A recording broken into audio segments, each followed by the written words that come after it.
और इन सब से जैसे बहुत सारी बीमारियां भी कुछ आ रही हैं, तो एक नई तरीके की स्टडी आई है कि एसटीडीज बहुत हो रही हैं, सेक्सुअली ट्रांसमिटेड डिसीजेस। तो ये डिसीजेस हो कैसे रही हैं और ये है क्या? मल्टीपल पार्टनर्स इन्वॉल्वमेंट की वजह से डिटेल में sexually transmitted diseases usually multiple partners के साथ पेनिट्रेटिव इंटरकोर्स करने की वजह से होता है, ठीक है। और उसमें भी आप अगर कोई प्रिकॉशन यूज नहीं कर रहे हैं तो सेक्सुअली ट्रांसमिटेड डिसीजेस के चांसेस बनते हैं। Precautions, condom specifically. तो कॉन्डम आप चाहे मल्टीपल पार्टनर्स के साथ ना हो, चाहे आपका सिंगल पार्टनर हो, ऑलवेज यूज प्रिकॉशन, ठीक है। वो आपको एसटीडी से तो नहीं, लेकिन अननेसेसरी प्रेगनेंसी से तो प्रिवेंट करेगा। तो precaution is very much important. Condom, even if you are having multiple partner, if you are having sex, means if you are being physically active with everyone, you better use condom every time during your penetrative intercourse. Okay, तो अभी क्या है कि India में बहुत सारे ऐसे mains को लगता है कि अगर वो कंडोम को पहनते हैं तो उनको प्लेजर नहीं मिलता, तो बहुत लोग अवॉइड करते हैं उसको पहनना। That is psychological myth, और वो साइकोलॉजी बना हुआ है। There are lot of types of condoms available in the market. Ultra thin है, जिसमें लैटेक्स का लेयर जो होता है बहुत थीन होता है, तो आपको फील ही नहीं होता है कि आपने कुछ पहना है, but it protects you, eventually it protects you. कुछ कॉन्डम्स आते हैं जिसमें लिग्नोकेन जेली वगैरह रहता है, जो एक नमिंग इफेक्ट देता है, जिसकी वजह से आपके इरेक्शन और परफॉर्मेंस इंप्रूव होता है। ऐसे कुछ डॉटेड कॉन्डम्स है जो अपोजिट पार्टनर को एक अलग लेवल का प्रेशर देते हैं। There are lot of condom types of condoms available in the market, you can choose as per your need. लेकिन ऐसा कुछ नहीं है कि कॉन्डम पहनने की वजह से आपको जो नेचुरल वाली फीलिंग है, विदाउट कॉन्डम पेनिट्रेटिव इंटरकोर्स करने की जो फीलिंग है, उससे कुछ अलग फीलिंग है, कि ऐसा कुछ नहीं होता है। Feeling remains same. जैसे आजकल मार्केट में पूरे आ रहे हैं लॉन्ग लास्टिंग कंडोम, जिसमें लिडोकेन, भाई लिडोकेन रहता है, तो ये क्या एक्चुअल वर्क करते हैं या इसके कुछ साइड इफेक्ट भी? नहीं, कोई साइड इफेक्ट नहीं है, डेफिनेटली वर्क करते हैं। ये टेम्पररी नमनेस वहां पे लाते हैं, जिसकी वजह से पेशेंट को फील नहीं होता है, जिसकी वजह से वो अर्ली इजैकुलेट नहीं करते, तो थोड़ा परफॉर्मेंस इंप्रूव हो जाता है, बट थोड़ा बहुत। अगर इसको अगर कोई वियर करता है तो फीमेल पार्टनर को कोई प्रॉब्लम है लिडोकेन से? इससे नहीं, कोई प्रॉब्लम नहीं, बिल्कुल भी नहीं। वो सेफ है, 100% सेफ है, 100% सेफ है। वो एसटीडी से भी सेफ है और अननेसेसरी प्रेगनेंसी से भी सेफ है। और दूसरी जैसे सिगरेट और अल्कोहल्स का क्या रोल है? बहुत बड़ा रोल है, बहुत बड़ा रोल है, क्योंकि स्मोकिंग एंड अल्कोहल यंगस्टर्स में परफॉर्मेंस को सिग्निफिकेंटली ड्रॉप कर रहे हैं, क्योंकि स्मोकिंग में जो कंटेंट होता है निकोटीन, वो एथेरोस्क्लेरोसिस करता है हमारी बॉडी में। एथेरोस्क्लेरोसिस का मतलब होता है खून की नसों की जो इलास्टिसिटी है वो कम कर देता है। तो खून की नसें पेनाइल ऑर्गन में भी है, पेनाइल मसल्स को भी सप्लाई कर रही है, तो उनकी भी इलास्टिसिटी कम होने की वजह से वैस्कुलर कॉम्प्रोमाइज होता है, यानी वहां पे पूरा अमाउंट में ब्लड पहुंच नहीं पाता है, जिसकी वजह से पेनाइल मसल्स में वो स्ट्रेंथ नहीं रहता। तो वो एक है। दूसरी चीज, आप अल्कोहल बोल रहे हैं, अल्कोहल की वजह से प्रोटीन लॉस होता है, आपका इम्यूनिटी कॉम्प्रोमाइज होता है, मसल एट्रोफी होती है, डिहाइड्रेशन होता है। इन सभी रीजंस की वजह से भी परफॉर्मेंस अफेक्ट करता है। ओके। तो ये सब सिगरेट और अल्कोहल उतना लेना ही नहीं चाहिए क्या? बहुत लिमिट में ही ले? कुछ अच्छे ब्रांड्स है जो लोग लेना पसंद करते हैं। जहर जो है उसको एक ग्लास भर पी लो, या सुई की नोक इतना पी लो, तो जान तो लेगा, है ना। ग्लास भर पियोगे तो झट से मरोगे, बूंद पियोगे तो थोड़े टाइम में मरोगे, लेकिन मरोगे जरूर। तो शराब और सिगरेट भी ऐसी चीजें हैं कि कितनी पीनी चाहिए, कितनी मात्रा में पीनी चाहिए, सवाल ही नहीं आना चाहिए। ये गलत है, मतलब गलत है, ये नहीं ही करनी चाहिए। बीइंग अ डॉक्टर हम तो यही एडवाइस करेंगे कि ये नहीं करना चाहिए, but it is all subjective. किसी लोगों को लगता है कि हम नहीं छोड़ सकते, वो नहीं छोड़ सकते। ओके। और इसी से जुड़ी एक बहुत बड़ी कॉमन प्रॉब्लम होती है हम लोगों के बीच में, या तो फिर बहुत सारे यंगस्टर जो 20-30 एज के हैं, कि नाइट फॉल की प्रॉब्लम होती है, और वो शर्माते भी हैं, जाके बताते नहीं अपने किसी दोस्तों को क्या है, तो क्या ये नाइट फॉल एक नॉर्मल प्रॉब्लम है या कोई डिसऑर्डर है? नहीं 100% इट्स कॉल्ड नॉक्टर्नल इजैकुलेशन, हमारी भाषा में नॉक्टर्नल इजैकुलेशन है और ये एब्सोल्युटली नॉर्मल है। ओके। ये आपका नींद का एक रोमांटिक सीन है। जैसे मूवी में एक रोमांटिक सीन होता है, आप नींद में बस कोई तो रोमांटिक सीन एंजॉय कर रहे हो और वो इजैकुलेट हो गया, तो that is a nocturnal ejaculation and it is pretty normal. इससे कोई फर्क नहीं पड़ता आपके सेक्स पे, आपके सेक्स पावर पे, आपके परफॉर्मेंस पावर पे, कोई फर्क नहीं पड़ता। That is absolutely normal. अगर बहुत फ्रीक्वेंटली हो रहा है तो जाके आप मेडिकल हेल्प ले सकते हो, डॉक्टर को दिखा सकते हो, कुछ मेडिसिन से ये ठीक हो जाता है, लेकिन इसमें शर्माने वाली बात कोई नहीं है। वंस इन अ वाइल अगर आपको आप नॉक्टर्नली इजैकुलेट कर लेते हो, नाइट फॉल होता है या वेट ड्रीम्स आपको है, तो इसका बिल्कुल चिंता नहीं करना चाहिए, बिल्कुल इसको दिल को लगाना नहीं चाहिए। It is pretty normal in every scenario. और दूसरी चीज है डायबिटीज को लेकर मैं पूछना चाहूंगा हेल्थ में कि क्या डायबिटीज इफेक्ट करता है सेक्सुअल हेल्थ को लेकर? 100% करता है तो कितना करता है और इससे क्या क्या चेंजेस आते हैं आदमियों में? डायबिटीज इसलिए India is called as a diabetic capital, you know that, that's है ना, क्योंकि it is all because of sedentary lifestyle and poor eating habits. Diabetes आपकी इम्यूनिटी को अंदर ही अंदर से खाते जाता है, बहुत कॉम्प्रोमाइज कर देता है इम्यूनिटी। तो immunity compromise, digestion impairment, nutritional absorption जो है, आप जो खाना खा रहे हो उससे वो प्रॉपर न्यूट्रिशन को एब्जॉर्ब नहीं किया जाता है, जिसके वजह से और आपका इम्यूनिटी ड्रॉप होता है। और डायबिटीज भी रिस्पॉन्सिबल है एथेरोस्क्लेरोसिस के लिए, इन्हें वैस्कुलर कॉम्प्रोमाइज के लिए। तो ये whenever you gonna suffer diabetes, हाँ कंट्रोल्ड है डायबिटीज फिर नहीं होगा, लेकिन अनकंट्रोल्ड डायबिटीज है तो अनकंट्रोल्ड डायबिटीज से डेफिनेटली आप इरेक्टाइल डिसफंक्शन या प्रीमैच्योर इजैकुलेशन से सफर कर सकते तो इन डायबिटीज के जो पेशेंट्स हैं इनके पास क्या ट्रीटमेंट्स है? इनको कैसे फिर अगर आते हैं आपके पास तो how do you treat them? क्या इनको बहुत बार ये पेशेंट्स जो है कि इनका डाइट करेक्ट किया जाए, इनका डायबिटीज कंट्रोल किया जाए with the help of medicine, active lifestyle किए जाए, सब न्यूट्रास्यूटिकल फॉर्मुलेशंस को दिया जाए तो ये अपने आप करेक्ट हो जाते हैं। अगर नहीं तो इन सब चीजों के साथ में हमें शॉक थेरेपी और पी शॉट की हेल्प लेनी होती है। ओके, इनको भी दे सकते हैं 100% दे सकते हैं। तो अभी हम इंडिया में देख रहे हैं एज पर दी स्टडी और जो भी डाटा आते हैं कि लोगों का टेस्टोस्टेरोन लेवल बहुत ड्रॉप हो रहा है। तो आप ये समझाओ हमारे ऑडियंस को कि ये टेस्टोस्टेरोन होता क्या है और क्यों ड्रॉप हो रहा है, ड्रॉपिंग लेवल क्यों कम हो रहा है टेस्टोस्टेरोन? देखो पहली तो बात है ना, ऐसा नहीं है कि बहुत लोगों में हो रहा है, ये गलत धारणा है कि बहुत लोगों में टेस्टोस्टेरोन ड्रॉप हो रहा है। अगर नहीं है, सब लोगों का टेस्टोस्टेरोन सही है, हमारी बॉडी और body is much able to produce enough amount of testosterone, ठीक है। किसी लोगों में कम होते हैं तो that is because of some hormonal impairment in our body, जिसकी वजह से ये होता है। हाइपोगोनाडिज्म है जिसमें ग्रोथ हार्मोन और टेस्टोस्टेरोन साइमल्टेनियसली कम हो रहे हैं। सेडेंटरी लाइफस्टाइल है जिसकी वजह से टेस्टोस्टेरोन कम होता है।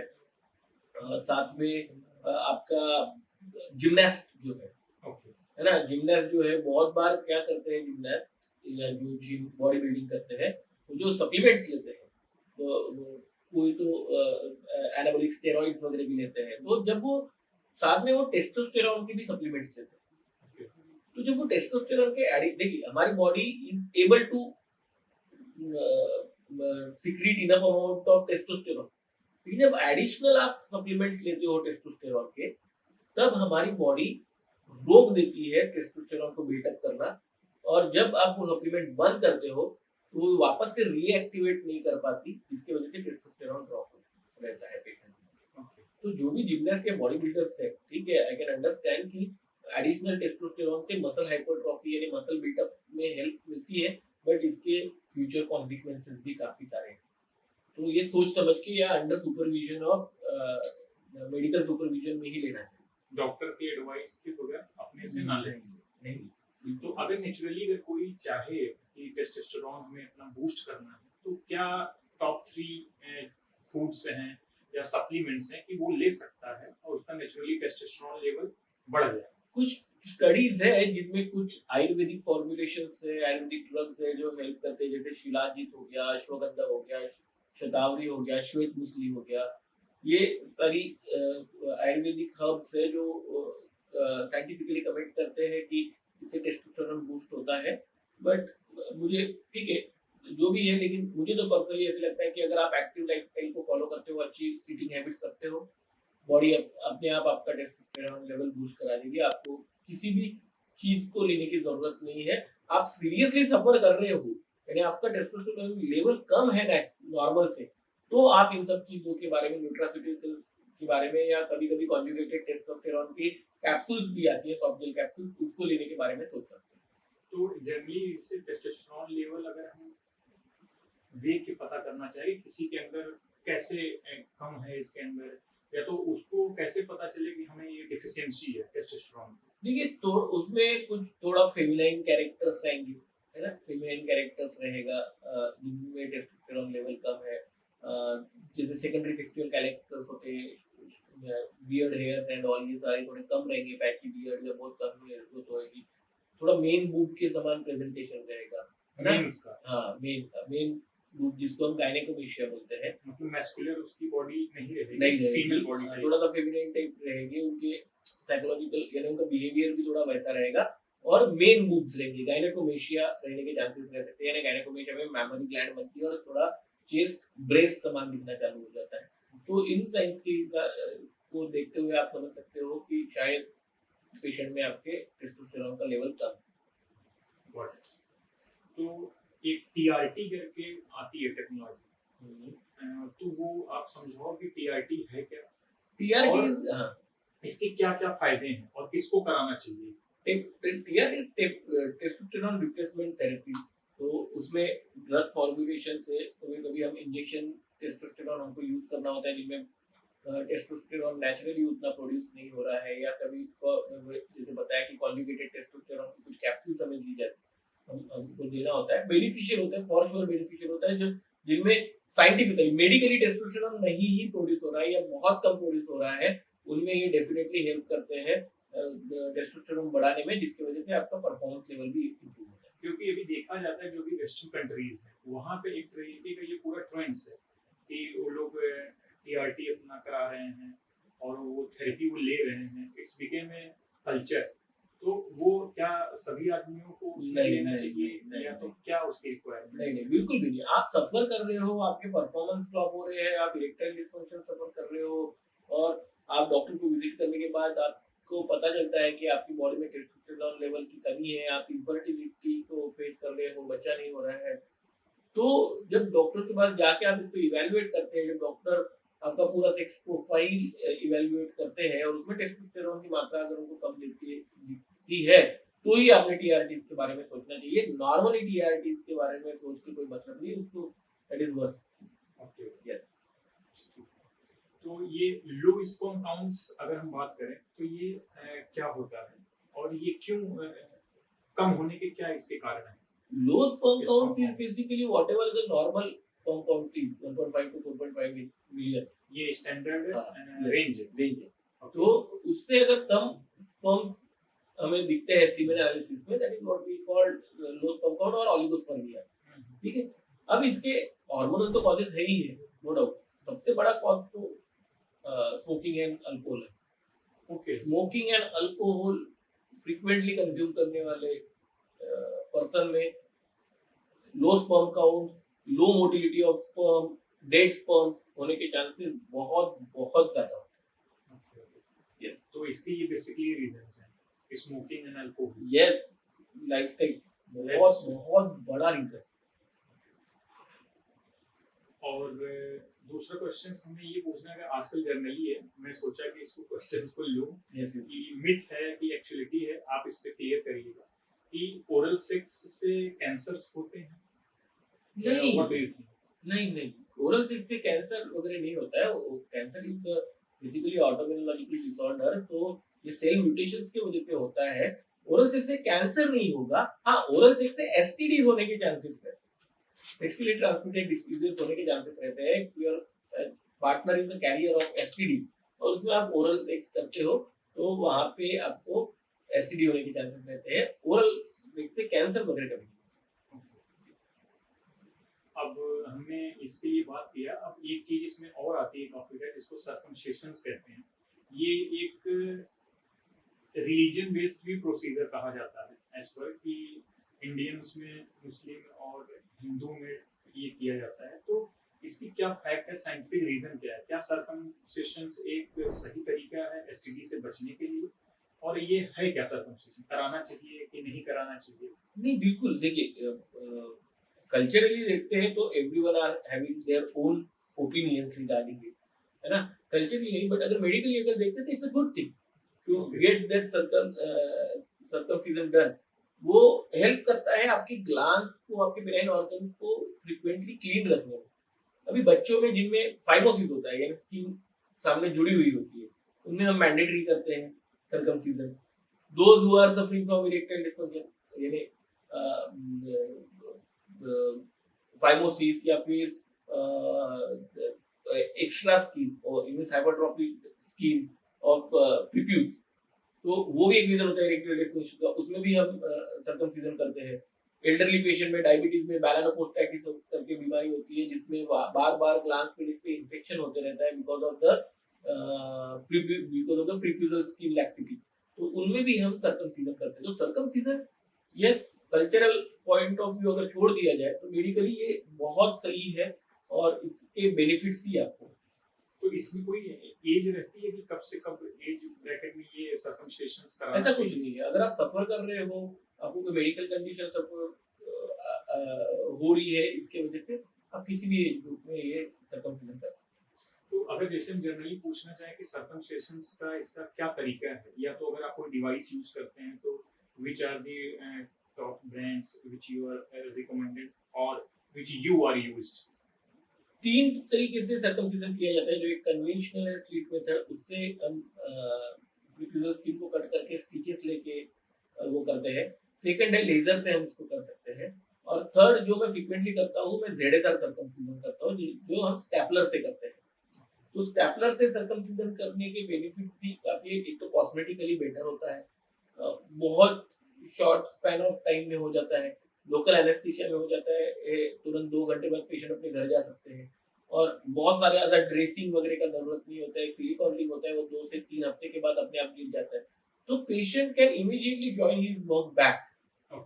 तो एक मिनिमल इन्वेसिव प्रोसीजर है और सेफ प्रोसीजर है। तो जेडएसआर सर्कमसिजन मैं यूजुअली करता हूँ। मैं टाइजन के स्टेपलर यूज करता हूँ इसके लिए, and I found it more effective. तो जैसे ये प्रोसीजर अगर कोई करा लेता है तो कितना टाइम लगता है उसको रिकवरी करने के लिए, या कब तक ठीक होता है? रिकवरी यानी सिलिकॉन रिंग होता है वो 2 से 3 हफ्तों में गिर जाता है, लेकिन हम पेनिट्रेटिव इंटरकोर्स जो है उनको एक कंप्लीट 1 मंथ के लिए अवॉइड करने को बोलते हैं। 30 से 45 दिन पेनिट्रेटिव इंटरकोर्स अवॉइड करने को बोलते हैं। Otherwise routine activities patient same day से या नेक्स्ट डे से स्टार्ट कर दे। तो आफ्टर 30 या 32 डेज कोई पेन फील नहीं होता? नहीं, कोई पेन नहीं। तो ये तो मान लो जिन्होंने सर्कमसिशंस करवाया है, जो नहीं कराए हैं वो कैसे अपने आप को हाइजीन रखें या इसमें बचना चाहिए? सिंपल है, बहुत सिंपल है। जब भी नहा रहे हो, तो दिन में 2 बार नहाना चाहिए आपको, एक सुबह एक मिड टाइम में। और जब भी नहा रहे हो कुछ नहीं, कोई एक्स्ट्रा वॉशेस यूज करने की जरूरत नहीं है ना, इंटीमेट वॉशेस एंड ऑल। सिर्फ प्रीप्यूजल स्किन को पीछे करना है और पूरा ग्लास जो है उसको नॉर्मल वाटर से या नॉर्मल माइल्ड सोप वाटर से वॉश करना है, finish. That much is the only cleanliness you can keep over there. उसी यही फॉलो करना है, इससे ज्यादा अलग कुछ ट्राई करने की जरूरत नहीं है। That much is enough. बहुत ही। तो इन सब, जैसे आपने सेक्सुअल हेल्थ के बारे में हमने काफी बताया, हमने टेस्टोस्टेरोन के बारे में बात किया, हमने शॉक वेव थेरेपी के बारे में बात किया, हमने पी शॉट्स के बारे में बात किया। तो अभी जनरली एक तरीके की एक्सरसाइज है जो लोग करते हैं जिसको हम कीगल एक्सरसाइजेस हैं। तो आप इस पे ये बताओ कि ये कीगल एक्सरसाइज क्यों करनी चाहिए, पहला। दूसरा, ये किसके लिए इम्पोर्टेंट? कीगल एक्सरसाइज सबके लिए ही इम्पोर्टेंट है ना। यानी अगर आप सफर कर रहे हो इरेक्टाइल डिसफंक्शन, प्रीमेच्योर इजैकुलेशन से, तो भी इम्पोर्टेंट है। फीमेल पेशेंट अगर सफर कर रही है वजाइनल कोई प्रॉब्लम से, तो भी इम्पोर्टेंट है। और नेचुरली भी आप आपके पेल्विक फ्लोर मसल्स जो है कंप्लीट, उसको स्ट्रेंथन रखने के लिए आप आपने कीगल्स एक्सरसाइज करनी चाहिए। बट कीगल्स एक्सरसाइज सिर्फ वॉलंटरी मसल्स को स्ट्रेंथन करती है, इनवॉलंटरी मसल्स को। पेल्विक फ्लोर जो ग्रुप है मसल्स का, उसकी जो वॉलंटरी मसल्स है उन्हीं को स्ट्रेंथन करती है, इनवॉलंटरी मसल्स को स्ट्रेंथन नहीं करती। ओके, तो इसके करने के क्या बेनिफिट्स हैं और क्या इसकी टाइमिंग है कि कब तक करना चाहिए या रेगुलरली इसको फॉलो करना होगा? रेगुलरली करना चाहिए, आपने डेली आपने कीगल्स एक्सरसाइज करना चाहिए। और बेनिफिट बहुत सारा है। पेल्विक फ्लोर स्ट्रेंथन रहेगा आपका, आपको erectile dysfunction, premature ejaculation, vaginal problems, ये सारी चीजें नहीं होंगी। तो आपने इसको रेगुलर बेसिस पे करना चाहिए। यस। और दूसरी ये है कि इंडिया में जो भी मेन सेक्सुअल डिजायर को लेके आती है बात, वो कंटिन्यूअसली ड्रॉप हो रही है एज पर द स्टडी। तो उसका क्या कारण हो सकता है लाइफस्टाइल। और क्यों ड्रॉपिंग हो रही है डिजायर्स में? Lifestyle, only reason. Only reason is lifestyle, sedentary lifestyle and habits, alcohol, smoking and all. These are the most prominent reasons for low libido. Okay, तो डॉक्टर, हमने इसमें काफी बात की और मैं आपसे एक आपका एक्सपीरियंस शेयर करना चाहता हूँ कि आप अपने ओपीडी में किसी भी तरह के ऐसे वियर्ड केसेस देखे हैं जो ईडी से रिलेटेड या मेन सेक्सुअल रिलेटेड आए हो, उसको प्लीज थोड़ा आप शेयर करना चाहो तो शेयर करिए। नहीं, weird नहीं है, नहीं है। On a very frank note, nothing for any doctor, nothing case is being weird. All cases are same for every doctor. ED मैंने जैसे बताया कि सेल्फ डायग्नोस्ड है, बस कुछ ईडीज होते हैं जो सीवियर कैटेगरी में आते हैं, जो मेडिसिन को या ये शॉकवेव थेरेपी को या कोई rest of the other modalities को रिस्पॉन्ड नहीं करते हैं। ऐसे वक्त हमें सिर्फ एक ही ऑप्शन बचता है, दैट इज पेनाइल इम्प्लांट। तो वही जो होता है, instead of calling them as a weird cases, we call it as a severe cases. तो सीवियर केसेस के लिए आप कोई भी अदर मोडालिटीज से पेशेंट्स को रिजल्ट नहीं दिला सकते। The only option is penile implant. तो ये थोड़ा सा पेनाइल इम्प्लांट्स के बारे में आप बताइए, है क्या है और इसको कब कराना होता है? सीवियर ईडी, जब आपको मेडिसिन, शॉकवेव थेरेपी या अदर कोई ट्रीटमेंट ऑप्शन इनसे रिजल्ट नहीं आ रहे हो, तो आप पेनाइल इम्प्लांट कर सकते हो। पेनाइल इम्प्लांटेशन एक सर्जरी है जिसमें हम पेनाइल ऑर्गन में एक इम्प्लांट प्लेस करते हैं। दो तरीके के इम्प्लांट आते हैं, एक होता है इंफ्लेटेबल इम्प्लांट, एक होता है semi rigid implant. Inflatable implant place करने के बाद आपकी पेनिस के साइड में एक छोटा सा पंप लगा होता है, जिससे आपको जब भी आपको इरेक्शन चाहिए आप उसको पंप करो तो उसमें एयर फील्ड हो जाती है और आपको इरेक्शन आ जाता है। आपका पेनिट्रेटिव इंटरकोर्स हो जाए, आप नॉब को लूज कर दो, वो एयर निकल जाता है और आपका पेनाइल ऑर्गन जो है नॉर्मल स्टेट में आ जाता है। सेमी रिजिड इम्प्लांट में कोई ऐसा पंप नहीं रहता है, that is all the way fit into your penile organ. आपको जब भी इंटरकोर्स करना है आप उसको, it's like a spring only, आप उसको स्ट्रेट कर दो तो इट वुड बी स्ट्रेट। आप पेनिट्रेटिव इंटरकोर्स कर लो, उसके बाद आप फोल्ड कर दो तो वो फोल्ड हो जाता है। Got it.